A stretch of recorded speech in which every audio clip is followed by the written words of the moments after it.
नाज़रीन, अस्सलामु अलैकुम वरहमतुल्लाहि वबरकातुहू।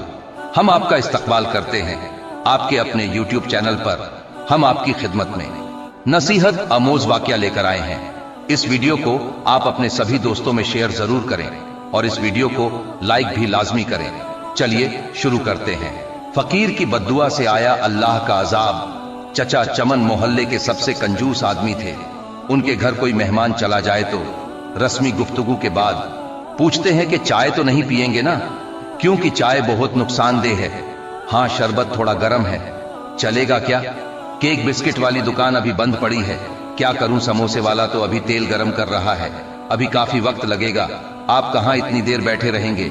बेचारा मेहमान ये सुनकर शर्मिंदा हो जाता। एक दिन दोपहर को किसी फकीर ने उनके घर का दरवाजा खटखटाया। चचा चमन ने दरवाजा खोले बगैर पूछा, कौन है? फकीर बोला, बेटा मेहरबानी करो, मुझे कुछ पैसे दे दो, मेरे पास सब्जी है, रोटी खरीद कर खा लूंगा।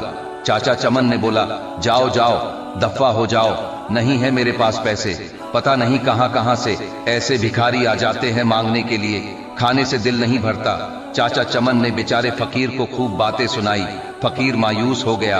आखिर उसकी जुबान से बद्दुआ निकली, अल्लाह तुझे हमेशा खाने से दूर रखे, तू भी कुछ ना खा सके। इतना कहकर वो फकीर वहां से चला गया। कुछ दिन बाद चचा चमन के पेट में शदीद दर्द उठा। दर्द इतना शदीद था कि वो तड़प उठा। घर वाले उनको हॉस्पिटल ले गए। हॉस्पिटल में चचा चमन के मुख्तलिफ टेस्ट हुए। आखिर पेट के दर्द का पता चल गया।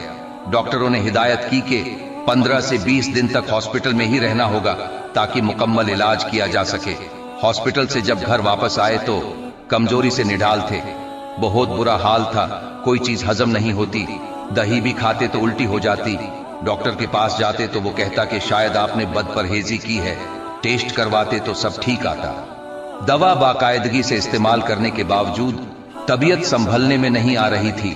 रंग पीला पड़ गया था, थोड़ा सा खाने से भी उल्टी हो जाती। चचा चमन की रातों की नींद उड़ चुकी थी। उनको मौत का खौफ होने लगा। सोचते सोचते उन्हें नींद आ गई।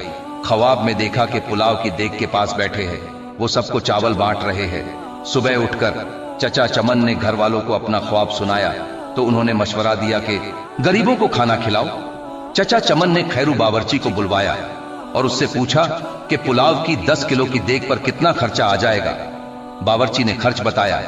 चचा चमन 10 किलो की देग पर होने वाले खर्च का सुनकर बड़े परेशान हुए, लेकिन फिर सोचा कि शायद खैरात करने से मैं ठीक हो जाऊं। उन्होंने इतवार की एक दोपहर को यह मुश्किल मरहला तय कर ही लिया। मोहल्ले के नौजवानों की मदद से मोहल्लेदारों और गरीब लोगों को खाना खिलाया। चचा चमन अब काफी पुरसुकून रहने लगे, लेकिन जब उस फकीर का ख्याल आता तो फिर वही मनहूस दर्द शुरू हो जाता। कई दिन ऐसे ही बीत गए। एक शाम को किसी फकीर की आवाज आई, अल्लाह के नाम पे दे दो बाबा। चचा चमन भाग कर गए तो देखा कि वही फकीर खड़ा था जिसने उन्हें बद्दुआ दी थी। चचा चमन उस फकीर का हाथ पकड़कर अपने घर के अंदर ले आए। फौरन ही उन्होंने अपने बड़े लड़के को होटल से कई किस्म के खाने लाने के लिए भेजा। कुछ ही देर में लड़का होटल से बहुत से खाने ले आया। चचा चमन और फकीर ने पेट भरकर साथ में खाया। जाते वक्त फकीर बहुत खुश था। एक हफ्ता इलाज के बाद चचा चमन मुकम्मल तौर पर सेहत याब हो चुके थे। देखा नाजरीन आपने, अगर कोई किसी का दिल दुखाता है तो अल्लाह ताला इसका बदला दुनिया में ही दिखा दिया करता है। अल्लाह ताला से बस यही दुआ है कि अल्लाह ताला हम और आप सब लोगों को नेक रास्ते पर चलने की तौफीक अता फरमाए। आमीन।